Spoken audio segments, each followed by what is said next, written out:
ಪಕ್ಷೇತರ ಅಭ್ಯರ್ಥಿಯಾಗಿ ನಿಲ್ಲಿಸಬೇಕಂತ ಹೇಳಿ ಕಾಂಗ್ರೆಸ್ ರಣತಂತ್ರ ರೂಪಿಸಿದೆ.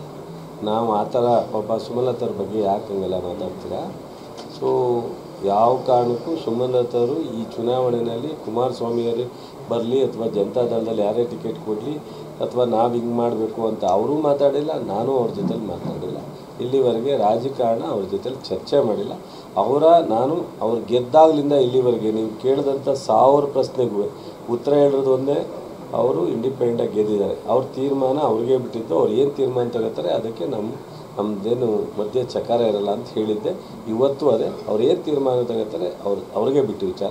ನಾವು ಮಧ್ಯದಲ್ಲಿ ಯಾರು ಈ ಚುನಾವಣೆ ಓಟ್ ಹಾಕ್ತೀವಿ ಅನ್ನೋ ನಾವು ಬೇಡ ಅಂತೀವ? ಬೆಂಬಲ ಕೊಡ್ತೀವಿ ಅಂದ್ರೆ ಬೇಡ ಅನ್ನೋಕ್ಕಾಗತ್ತಾ? ಸುಮಲತಾ ಬೆಂಬಲ ಕೊಡ್ತೀನಿ ಅಂದ್ರೆ ಬೇಡ ಅನ್ನೋಕ್ಕಾಗತ್ತಾ ಗುರು?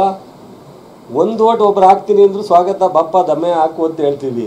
ಅಂದರೆ ಒಬ್ಬ ಇಂಡಿಪೆಂಡೆಂಟು 5 ವರ್ಷ ಲೋಕಸಭಾ ಸದಸ್ಯ ಕೆಲಸ ಮಾಡಿರ್ತಕ್ಕಂಥವ್ರು, ಅಂಬರೀಷ್ ಶ್ರೀಮತಿಯವರು ನಾವು ಬೆಂಬಲ ಕೊಡ್ತೀವಿ ಅಂದರೆ ವೆಲ್ಕಮ್ ಮಾಡ್ತೀವಿ, ತಪ್ಪೇನಿದೆ?